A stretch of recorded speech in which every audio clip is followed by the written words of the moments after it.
ಸ್ವಾಗತ. ನಾನು ಶ್ರುತಿ ಪಾಟೀಲ್. ನನ್ಗೆ ಗಾಡ್ ಫಾದರ್ ಇಲ್ಲ, ಆದ್ರೂ ನಾನು ಲಕ್ಕಿ.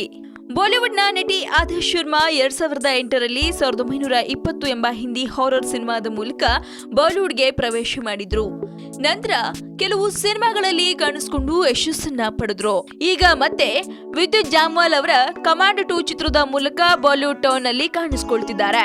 ಇತ್ತೀಚೆಗೆ ಆದರ್ಶ್ ಶರ್ಮಾ ಅವರು ಏಷ್ಯನ್ ಏಜ್ ನೊಂದಿಗೆ ನೀಡಿದ್ದ ಸಂದರ್ಶನದಲ್ಲಿ ತಾವು ಮತ್ತೆ ಬಾಲಿವುಡ್ ನಲ್ಲಿ ಕಾಣಿಸಿಕೊಂಡಿರುವ ಬಗ್ಗೆ, ತಮ್ಮ ಮುಂದಿನ ಸಿನಿಮಾಗಳ ಬಗ್ಗೆ ಮಾತನಾಡಿದ್ರು. ಕಮಾಂಡ್ 2 ಸಿನಿಮಾನ ನೀವು ಒಪ್ಕೊಳ್ಳೋಕೆ ಕಾರಣ ಏನು ಅಂತ ಕೇಳಿದ್ದಕ್ಕೆ ಆದರ್ಶ್ ಶರ್ಮಾ ಅವರು ಹೇಳಿದ ಹೀಗೆ: ಫಿಲಂಗೆ ಆಡಿಷನ್ ಆದ್ಮೇಲೆ ಕಮಾಂಡೋ ಚಿತ್ರದಲ್ಲಿ ನನ್ನ ಪಾತ್ರದ ಮೇಲೆ ತುಂಬಾ ಪ್ರೀತಿ ಉಂಟಾಯಿತು.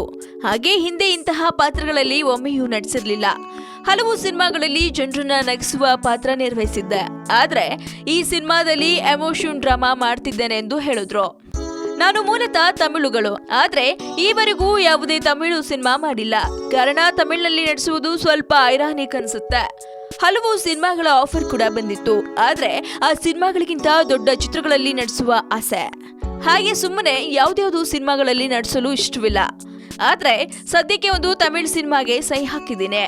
ಸೌತ್ ಸಿನಿಮಾಗಳಲ್ಲಿ ಸಾಕಷ್ಟು ಸಕ್ಸಸ್ ಪಡೆದಿರುವ ಆದರ್ಶ್ ಶರ್ಮಾ ತಮ್ಮ ಬಾಲಿವುಡ್ ಜರ್ನಿ ಬಗ್ಗೆ, ದಕ್ಷಿಣ ಸಿನಿಮಾಗಳಲ್ಲಿ ಅವಕಾಶ ಸುಲಭವಾಗಿ ಬರುತ್ತೆ. ಹಿಂದಿನ ಚಿತ್ರಗಳ ಯಶಸ್ಸಿನ ಹಿನ್ನೆಲೆಯಲ್ಲಿ ಅವಕಾಶಗಳು ಸಿಗುತ್ತೆ, ಆದ್ರೆ ಬಾಲಿವುಡ್ ನಲ್ಲಿ ಇದರ ಬಗ್ಗೆ ಐಡಿಯಾ ಇಲ್ಲ. ಹಾಗೆ ನನಗೆ ಯಾವ ಗಾಡ್ ಫಾದರೂ ಇಲ್ಲ, ಆದ್ರೆ ನಾನು ತುಂಬಾ ಲಕ್ಕಿ. ಸ್ಪರ್ಧೆ ಟಫ್ ಆಗಿದೆ ಎಂದು ಹೇಳ್ಕೊಂಡ್ರು. ಆದರ್ಶ್ ಶರ್ಮಾ ಅವರಿಗೆ 1920 ಹಾರರ್ ಸಿನಿಮಾ ನಂತರ ಹಲವು ಹಾರರ್ ಸಿನಿಮಾಗಳಲ್ಲಿ ನಟಿಸಲು ಅವಕಾಶ ಬಂದಿತ್ತಂತೆ. ಆದ್ರೆ ಆದರ್ಶ್ ಶರ್ಮಾ ಹಾರರ್ ಕ್ಯಾಟಗರಿ ಸಿನಿಮಾಗಳಿಂದ ದೂರ ಉಳಿದು ಸಮಥಿಂಗ್ ಡಿಫ್ರೆಂಟ್ ಸಿನಿಮಾಗಳ ಕಡೆ ಗಮನ ಕೊಡ್ತಿದ್ದಾರಂತೆ.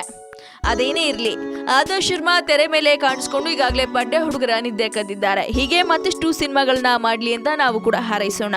ಸ್ಯಾಂಡಲ್ವುಡ್ ನ ಮತ್ತಷ್ಟು ಸಮಾಚಾರಗಾಗಿ ಸಬ್ಸ್ಕ್ರೈಬ್ ಮಾಡಿ ಫಿಲ್ಮಿ ಬೀಟ್ ಕನ್ನಡ. ಹಾಗೆ ಈ ವಿಡಿಯೋ ನಿಮಗೆ ಇಷ್ಟವಾದಲ್ಲಿ ಲೈಕ್ ಮಾಡಿ, ಶೇರ್ ಮಾಡಿ ಆ್ಯಂಡ್ ಕಮೆಂಟ್ ಮಾಡಿ. ಹಾಯ್, ಎಲ್ಲ ಸ್ಯಾಂಡಲ್ವುಡ್ ಮೂವೀಸ್ ಅಪ್ಡೇಟ್ಸ್ಗೆ ಪ್ಲಸ್ ನನ್ನ ಮೂವೀಸ್ ಅಪ್ಡೇಟ್ಸ್ಗೆ ಪ್ಲೀಸ್ ಎಲ್ಲರೂ ನೋಡ್ತಾ ಇರಿ ಫಿಲ್ಮಿ ಬೀಟ್ ಆ್ಯಂಡ್ ದಯವಿಟ್ಟು ಸಬ್ಸ್ಕ್ರೈಬ್ ಮಾಡಿ.